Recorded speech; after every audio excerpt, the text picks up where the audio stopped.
BRS మాజీ MLA మాజీ deputy CM Tatikonda Rajaiah అదిరే స్టెప్పులేశారు. Hanumakonda BRS party కార్యాలయంలో జరిగిన పార్లమెంటు సన్నాహక సమావేశంలో పాల్గొన్న ఆయన కేసీఆర్ పాటకు ఈల కొడుతూ స్టెప్పులేసి క్యాడర్లో జోష్ నింపారు. ఈ సమావేశంలో కడియం శ్రీహరిని టార్గెట్ చేస్తూ తీవ్ర స్థాయిలో మండిపడ్డారు తాటికొండ రాజయ్య.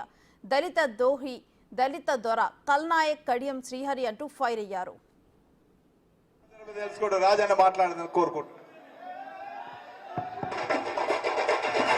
గిర గిర గిర